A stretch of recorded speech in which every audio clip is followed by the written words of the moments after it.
उदयनिधि स्टालिन को मैं धन्यवाद देता हूँ।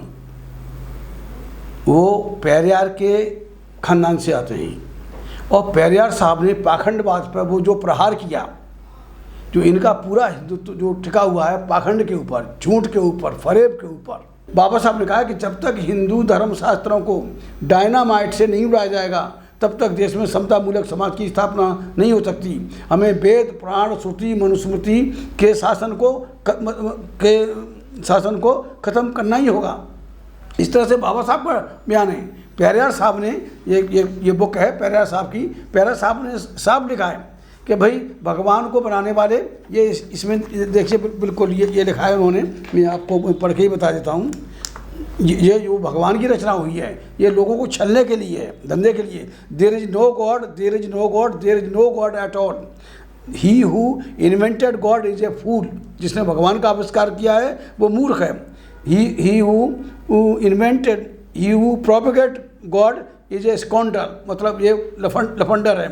और he who worship God is a barbarian, जो मतलब ये समझ लीजिए इस तरह से भगवान के को किया। जो ये भगवान है, भगवान ने कुछ नहीं किया, हम लोगों का कुछ किया होता। हमारे बाप दादे हजारों साल से पूजा करते आए, उनको कोई भला नहीं हुआ। अगर भला हुआ तो हमारे महापुरुषों ने किया, जिसकी बुनियाद तथागत बुद्ध से शुरू हुई। ज्योतिबा फूले हैं, सावित्रीबाई फूले हैं, जितने भी मतलब महापुरुष हुए हैं इंक्लूडिंग पेरियार। और फाइनली जो मतलब लिखा उन्होंने, बाबा साहब डॉक्टर अम्बेडकर ने संविधान बना के इनके सारे हिंदुत्व पर वो चोट की। 1950 से पहले ये बड़े खुश थे हिंदू। और ये हिंदू नाम की कोई चीज़ नहीं है। सनातन का मतलब होता है पुराना, चिरस्थायी। ने ये इन्हीं की किताबों में लिखा है, जिसका आदि है न अंत है, न क्या है क्या नहीं है, किसने लिखा, कहाँ से आया। जब ये बताते हैं कि 12,000 साल पुराना है, 12,000 साल पुराना, ये इसको बताते हैं अपने ये सनातन को। और ये जो आर्य आए हमारे देश में 4,500 साल पहले आए। तुम 4,500 साल पहले आए हो और गंदगी अपनी कहीं बाहर से लेके आए। चक्रपाणी महाराज इनको सवर्ण अपने जो जितने भी जो हैं आपके जो तुम्हारे लोग हैं ब्राह्मण, जो सवर्ण हैं जितने, उन सबों को चंद्रमा पर ले जाओ, हमारे देश को आज़ाद करो। हमें देश की मुकम्मल आज़ादी चाहिए। क्या इस देश का दलित आदिवासी पिछड़े, नाई कुमार धानुक धोबी कुर्मी कहार को काची कोरी जाटव चमार ये जाट, ये क्या ये जातियाँ क्या ये हिंदू हैं? यदि हाँ तो आज तक इनके मौलिक मानवीय अधिकार क्यों नहीं बहाल किए गए? इनके देश के धन धरती शासन प्रशासन शिक्षा उद्योग व्यापार में बराबर की भागीदारी क्यों नहीं की गई? अगर इस देश के SC ST और OBC के लोग अगर हिंदू हैं तो ये अपने आप को ब्राह्मण क्षत्रिय वैश्य कहने वाले कट्टर हिंदुओं ने हमारे साथ रोटी बेटी के ताल्लुक क्यों नहीं किए? इसका मतलब साफ है कि हम हिंदू नहीं, हिंदू मानसिकता के गुलाम हैं। अन्यथा बाबा साहब डॉक्टर अम्बेडकर ये कहने के लिए मजबूर नहीं होते मैं हिंदू पैदा हुआ, ये मेरे बस की बात नहीं थी, लेकिन हिंदू रह के मरूंगा नहीं। इससे साफ जाहिर है इन्होंने चौधरी चरण सिंह का जाट नेता क्या अपमान किया। इन्होंने जो 35 साल से कैबिनेट मिनिस्टर रहे बाबू जगजीवन राम को एक हरिजन नेता क्या कि इन्होंने अपमान किया। अरे आबादी हमारी है, हम अगर मुसलमान और ईसाई को भी ले लें तो हम 90% आबादी इनके गुलाम बने हुए हैं।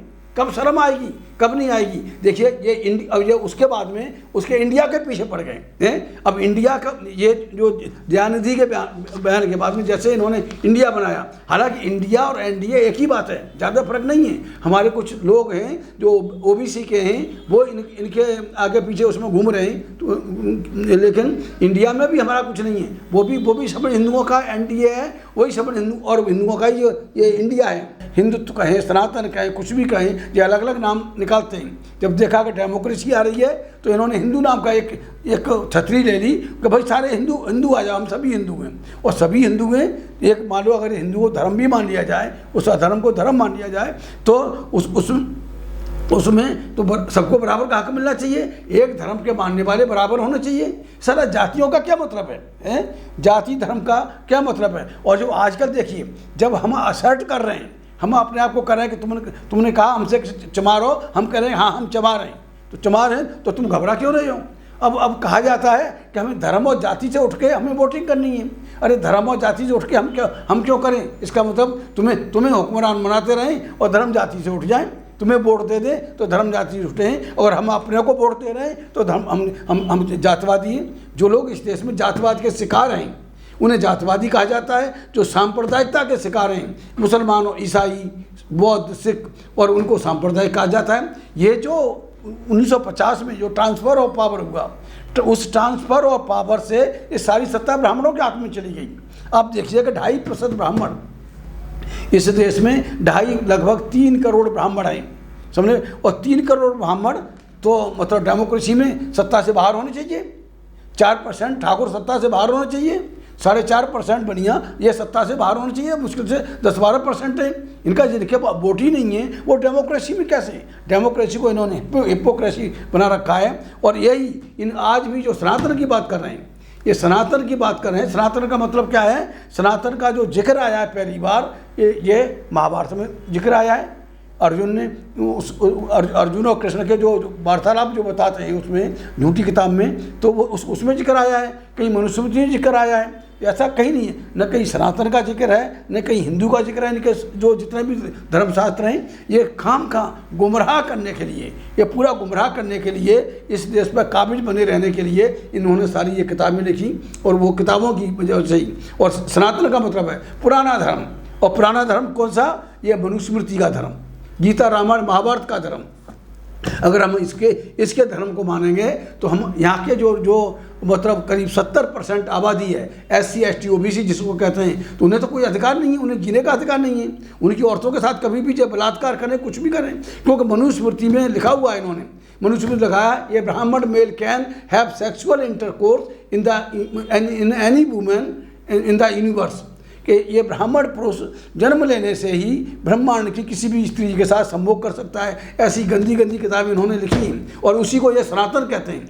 इन्हीं किताबों को सनातन कह रहे हैं। ये तो पूरी दैवी किताबें हैं, ये इनका ना कोई आदि है, ना अंत है, ना ये है, ऐसी कोई चीज़ है जो पैदा हुई है वो ख़त्म नहीं हुई हो। और SC ST OBC इसी बीमारी से, हिंदुत्व नाम की बीमारी से, सनातन नाम की बीमारी से हम लोग परेशान हैं। तो इस बीमारी का ख़त्म होना बहुत ज़रूरी है, बहुत लाजमी है। जब तक इस बीमारी को ख़त्म नहीं की जाएगी तब तक कैसे जाएगा? कुछ लोग, हमारे बेवकूफ़ लोग क्या कहते हैं, भाई हमें ब्राह्मण से नफरत नहीं है, ब्राह्मणवाद से नफरत है। अरे अगर ब्राह्मण के ब्राह्मणवाद होता है, if you wish to eradicate malaria you have to kill mosquito. अगर आपको मलेरिया को ख़त्म करना है तो मच्छर को मारना पड़ता है, नहीं मारना पड़ता। तमाम हेठ लाते हैं, कौन कौन सी दवा लेके आते हैं, उससे इनको मारते हैं। और यहाँ तक लिखा है, वॉल्यूम 2 में लिखा हुआ है, उसमें साफ लिखा है कि जब तक हिंदू धर्मशास्त्रों को डायनामाइट से नहीं उड़ाया जाएगा, डायनामाइट से उड़ाने की बात लिखी है बाबा साहब ने, है। और पैरा साहब ने कहा भगवान के अस्तित्व को नकार दिया। तथागत बुद्ध ने भगवान, भाग्य, पुनर्जन्म, स्वर्ग, नरक इसको नकार दिया है। जो इनके हथियार हैं, इन हिंदुओं के या सोकार्ड सनातनियों के हाथ में जो हथियार हैं, इसको जो है वो उस हथियार का ही कोई हमने, बुद्ध ने नकारा, बाबा साहब डॉक्टर अम्बेडकर ने नकारा, पेरियार ने नकारा, और जितना भी महापुरुष हुए सबने जब उसको नकार दिया कि कहीं कोई ऐसी बात ही नहीं है। आर्टिकल 12 में साफ लिखा हुआ है कि 1947 की जो बातें, जो परंपराएं, जो किताबें या जो रीति रिवाज, वो संविधान के साथ मेल नहीं खाते, संविधान के जो फंडामेंटल राइट हैं उनके साथ मेल नहीं खाते, तो वो वॉइड हैं। इन किताबों को जला देना चाहिए। बाबा साहब ने मनुस्मृति जलाई। पगला गया है, सबको हिंदू बताता है, तो हिंदू के साथ रोटी बेटी का संबंध करे ना। मैंने सतीश मिश्रा को एक लेटर लिखा था जब 2007 में मायावती को पूर्ण बहुमत मिला उसमें यूपी में, तो मैंने उसको चिट्ठी, तब ये मीडिया ने प्रचार किया। मीडिया का मतलब है बनिया का पैसा ब्राह्मण की कलम, जो दलित और मुस्लिम के हक में नहीं चल सकती। दलित का मतलब SC ST OBC पूरा होता है, और असली दलित तो आज का OBC है। जो मनुस्मृति में जो जिस शूद्र का वर्णन किया गया, जिसकी ऐसी तैसी की गई है, वो इस किताब में वो जो लिखा गया है वो आज का बैकवर्ड है। तो इससे बिल्कुल साफ जाहिर है कि भाई ये हिंदू धर्मशास्त्रों को जब तक, ये तो ख़त्म होना चाहिए। ये संविधान विरोधी किताब है। बाबा साहब ने हिंदू धर्म छोड़ दिया, लेकिन प्रॉपर प्लेसिंग नहीं हुई हमारी। जो बाबा साहब ने जो धर्म छोड़ा था, उन्हें मला ये धर्म नहीं, और तमाम लोगों ने कहा, यहाँ तक कि जवाहरलाल नेहरू ने भी कहा कि ये हिंदू धर्म एक ऐसा बूचड़ खाना है जिसमें लोग रोज़ बिना वजह लोग मारे काटे जा रहे हैं। स्वामी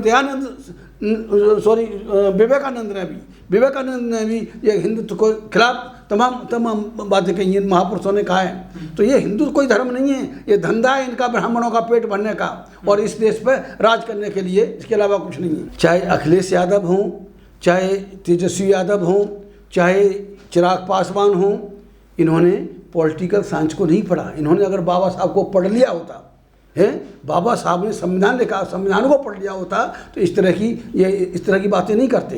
तो ये तो किसी है ही नहीं, ये भी एक किस्म से कि बस वो हाँकने वाले लोग हैं, जाहिल किस्म के लोग हैं। तो इनसे बाहर क्या एक्सपेक्ट करते हैं? अगर यही होते, लालू यादव अगर मतलब समझदार होते, मतलब अम्बेडकर मूवमेंट की इनको समझ होती, रामविलास पासवान को समझ होती, मायावती को समझ होती, तो निश्चित तौर पे आज इस देश पे हमारे SC ST OBC का राज हो रहा होता। इनकी नासमझी की वजह से और सत्ता के पीछे जो सत्ता तो आपको बिल्कुल मिलती जब समाज को साथ में लिया होता। ये 10% सवर्ण हिंदू ना हमें वोट देता है, जो न, और हाँ वोट नहीं देगा, लेकिन अगर फंस गया तो बेटी दे देंगे। जब हम SC ST OBC को और मुसलमानों को बेटी दे सकते हैं, वोट नहीं देंगे। तो अब ये देखिए, अब जो इंडिया दैट इज भारत, बिल्कुल साफ लिखा हुआ है संविधान में, इंडिया और भारत एक ही बात है। ये इंडिया को कंडेम कर रहे हैं, राष्ट्रपति को मतलब द प्रेसिडेंट ऑफ भारत लिख दिया इन्होंने, जबकि ट्रेडिशनली प्रेसिडेंट ऑफ इंडिया लिखा हुआ है। ये इंडिया को मिटाएंगे, भारत को कर रहे हैं। व्यवस्था परिवर्तन बहुत जरूरी है, लेकिन सत्ता परिवर्तन के बगैर व्यवस्था परिवर्तन नहीं हो सकता। बगैर सत्ता परिवर्तन के व्यवस्था परिवर्तन नहीं हो सकता। इसलिए सत्ता का परिवर्तन बहुत ज़रूरी है। जब तक सत्ता परिवर्तन नहीं होगा तब तक आप क्या करेंगे? You have to remain at receiving end. जब उनको दूसरों के सारे मोहताज देना पड़ेगा, कैसे कर सकते हैं? उदयनिधि जो स्टालिन हैं, उनके स्टेटमेंट से इस्तीफा करता हूँ, उनके साथ हूँ इस मसले पे, और मैं उनसे रिक्वेस्ट करता हूँ तमाम ये जो इंडिया के घटक हैं और भारत के घटक हैं, ये सारे मिलके EVM के खिलाफ मोर्चा खोलना होगा। और EVM नहीं तो इलेक्शन नहीं, ऐसा नारा इनको देना पड़ेगा सारे लोगों को मिलके। तभी ये मोदी एंड कंपनी जो बीमारी है, जो बाकी ये उन्होंने बिल्कुल सही कहा है कि ये सनातन का मतलब है बीमारी, और सनातन का बीमारी, ये सारी बीमारियां इसमें लिखी हुई हैं कि क्या क्या कर सकते हैं, किसके। ये बाबा साहब ने उस बीमारी का इलाज में क्या दिया? भारतीय संविधान दिया, लेकिन संविधान को इन्होंने आज तक वो नहीं किया। ये देखिए सारी किताबों में इन्होंने किया है। तो निश्चित तौर से ये जो है स्टालिन का स्टेटमेंट और पेरियार साहब का स्टेटमेंट, बाबा साहब का स्टेटमेंट, और हम तो बहुत पहले हमने कह दिया सवर्ण हिंदुओं भारत छोड़ो। 8 अगस्त 1942 को अमेरिका ने हिरोशिमा नागासाकी पर बम गिराया, तो मिस्टर चर्चिल प्राइम मिनिस्टर थे इसके इंग्लैंड के, उन्होंने पार्लियामेंट में कहा था कि अमेरिका ने ये उस पर बम गिरा के अच्छा नहीं किया, बेहतर होता इंडिया से 2 ब्राह्मण वहाँ हिरोशिमा और नागासाकी में प्लांट कर दिए होते, भेज दिए होते, और चंद दिनों में वो हिरोशिमा नागासाकी को तहस नहस करते थे। और जहाँ तक नेपाल हिंदू राष्ट्र नहीं था, लेकिन वहाँ के जो एजुकेशन मिनिस्टर हैं, उनका जो मैंने इंटरव्यू देखा, उन्होंने कहा कि भारत से 5 ब्राह्मण आए थे और इन्होंने 40-50 साल में ही इसको हिंदू राष्ट्र बना दिया।